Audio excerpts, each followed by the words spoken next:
So, Monday, we unpacked how difficult conversations activate our identity fear. But here's what I didn't tell you, there's something even deeper happening. You're not just protecting your identity, you are protecting a secret belief about what makes you valuable as a leader. And until you see this pattern, you'll keep playing that game that you cannot win. Today, I'm exposing the protection game that we all play and showing you how to stop defending and start leading. After Monday's episode, several of you messaged me with a similar realization. I'm not just avoiding the conversation, I'm avoiding what it might reveal about me. Exactly. But let's go deeper. When I finally had that conversation with my team member, something fascinating happened in the days that followed. I noticed that I was hyper analyzing every interaction with them. Were they distant? Did they seem resentful? Was our relationship damaged? Then it hit me. I was still playing the perfection game, just in a different way. Here's what the perfection game looks like in real time. Before the conversation, if I avoid this, I protect my image as supportive. During the conversation, if I soften this, I protect their feelings and mine. After the conversation, if I overcompensate, I can repair any damage to how they might see me. Any of this sound familiar? We think we're being strategic, but we're actually being defensive. But here is the pattern underneath. We're protecting our worthiness story, the narrative we tell ourselves about what makes us valuable as leaders.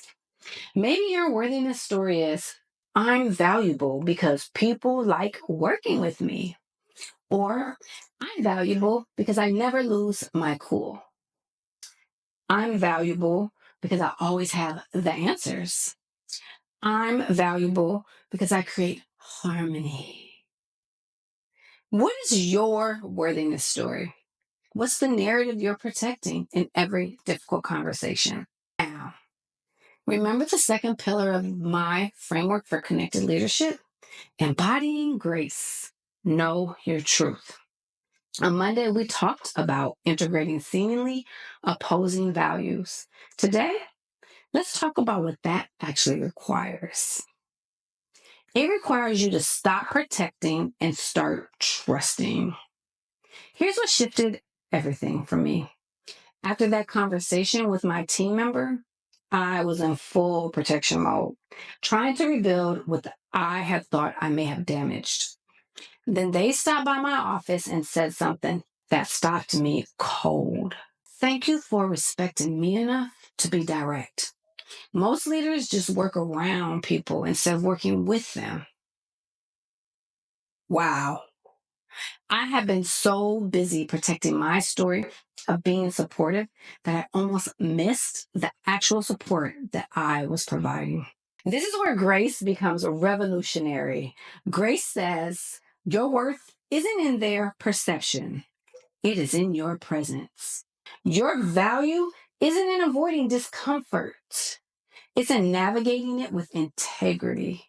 Your leadership isn't in being liked, it is in being real, genuine, and authentic. But how do you shift from protection to presence? You start catching yourself in the protection game. Protection mode sounds like, how can I say this without upsetting them? What if they think I need to make sure that they know I care? Presence mode sounds like, what needs to be said for our mutual growth? How can I show up fully in this moment? What would love and truth look like here? Notice the shift. Protection is about managing perceptions, and presence, well, that is about serving purpose. Here's where Monday's conversation evolves into Wednesday's transformation. You don't need a new identity. You need an identity upgrade. That's right. The old identity equation, my worth equals their perception plus my performance. Get rid of that.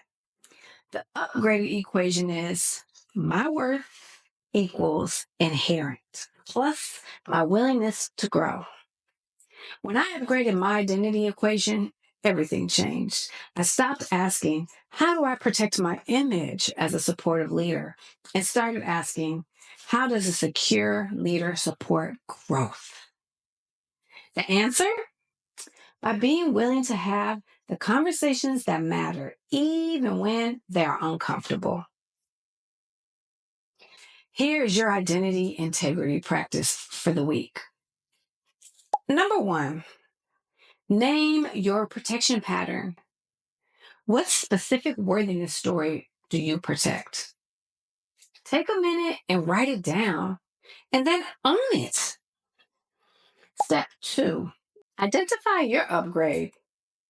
If your worth was already secure, how would you lead different? What conversations would you have? Step 3, practice one brave act this week. Do one thing that serves growth over protection. Have that conversation, set that boundary, share that feedback. Remember my team member? 3 months later, they told me the conversation that we had was a turning point. Not because it was comfortable, but because it was real. They knew where they stood and they knew what was possible. That's what happens when you stop protecting and you start leading. The protection game is exhausting. You know why? Because it never ends. There's always another perception to manage, another image to maintain, another expectation to meet. But when you lead from your inherent worth, from your true value, rather than earned worth, that is freedom. And boy, does it feel good. Because you're not worried about what everybody is thinking. You are standing firm in who you are and knowing your worth. Your Worthy Wednesday challenge builds on Monday's work. Now that you have identified the values intention, I want you to identify the worthiness story that you are protecting. What could you change if you didn't need to protect it? Drop a comment with one protection pattern that you are ready to release. And let's normalize leading from security rather than defense. Coming Monday, the airplane holding pattern method. Because knowing your worth conceptually is one thing, but maintaining that knowing when the emotions spike, that's where we'll go next. I will show you how to stay grounded when everything in you wants to react. You weren't meant to perform leadership. You were meant to embody it. And that starts with trusting that your worth is not up for debate, not theirs and not yours. Stop protecting, start trusting, and start leading from your value and your worth. And I want you to stand 10 toes down in it. Until Monday, remember, you're already worthy. And I want you to lead like it.